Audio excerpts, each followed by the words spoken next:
philosophy or thought process this year seems to be we want our top prospects getting a lot of game action, getting on the ice.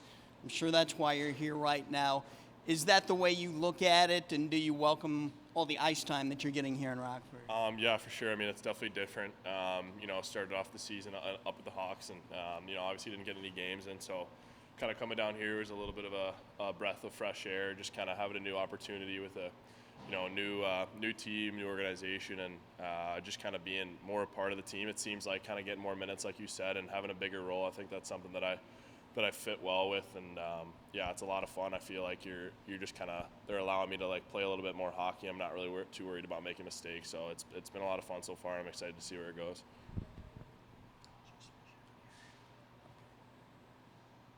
All right, describe your game for us. So what do you feel like are your strengths right now? What are you focused on trying to improve at this point? I think some of my strengths are, obviously my size, and I think my skating is pretty good for how big I can be, and I think that helps me be a little bit more of a shutdown defenseman. I think that's kind of my identity I want to play to whenever I get to the NHL again, and just be that guy that's tough to play against. Forwards don't really want to go against in the corner, breaking up plays as quickly as possible. And as far as things I need to work on, I think it's a good opportunity for me down here to kind of work on the offensive side of my game, work on, holding on to the puck a little bit longer, maybe get the boots going, more so, skating the puck up when I can and jumping up in the play, and then just kind of focusing on that offensive game that, I think could potentially be there in a little while. But obviously I think for now, just kind of working on the shutdown part of my game. People always think of big guys as being physical bangers, but I get the feeling that throughout your career you've kind of had that finesse mentality too to go with that.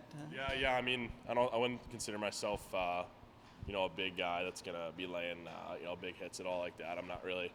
I feel like that's not really part of my identity. I'm a little bit lighter for somebody my size. So for me, it's kind of more just being that guy with good boots and can kind of get a good stick on puck in the corner or breaking up a play like that. But I think I can definitely kind of incorporate a little bit more of a tougher mentality into my game. I think that could definitely go a long way.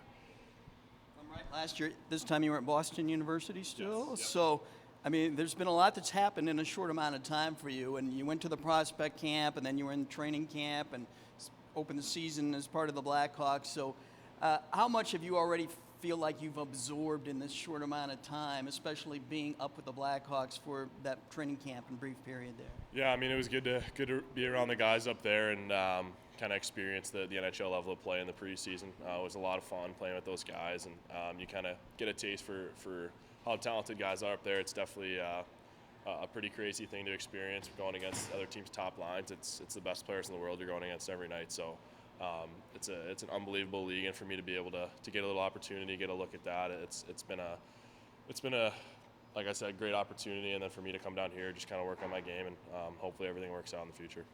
Off of that, what are some of the tips that you've been given to those?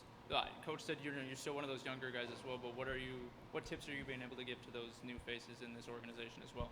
I think just kind of like having fun. I think that's the biggest thing I've experienced coming down here, as well as you kind of have a younger crowd down here. It's a little bit more of a college experience like I had before. When you go in the locker room with guys like Kane and Taze, you're kind of, you're sitting there, you're kind of sitting back, and you're just letting everything kind of happen around you. You're not really, trying to like speak up or anything like that. I think here it's kind of more of everybody has a say in the locker room, and that's kind of what I've been trying to do myself and teach the younger guys as well. Is like everyone's voice is important, and everybody can contribute to the team in different ways. So we just got to make sure we're sticking together. Any words of wisdom from Kane or Taze when you were up there? No, not too much. No, I mean they're great guys. Everyone up there is a great guy. I think they did a great job welcoming me and like all the younger guys. So nothing in particular that stands out, but just kind of leading. Or watching them lead by example, it's definitely something you can pick up on, just their work ethic on and off the ice. What do you make of the 2 losses over the weekend, and what do you guys need to do to tighten things up here? I mean, definitely still early in the season. I think something to pick up on. This is my first 82-game season. I'm used to college where I've been playing like 30 pretty much every year. So, I think we have a lot of games to work with here. We have a lot of time to get better and develop as a team. I think once we gel, we'll figure it out. I think we got an unbelievable roster from top to bottom. So once we figure it out, I think we'll get going. But I don't think anyone's too worried about the 2 losses over the weekend. I think just little things we got to clean up, and we'll figure it out. Being A local guy pretty much from Wilmette. How cool is that to be playing close to family and friends like this? Yeah, it's an awesome experience. I mean, even being here, it's like an hour and a half only away from home. So I went home over the weekend or on our off day yesterday. So that was nice to just kind of see the family and for them to come watch games. Like I said, just an hour and a half away. So I'll be seeing them quite a bit, which is nice to kind of still have that sense of being home. And if I need anything, just call my mom, ask if she can bring it down. But no, I mean it's great, and I'm super thankful for that opportunity.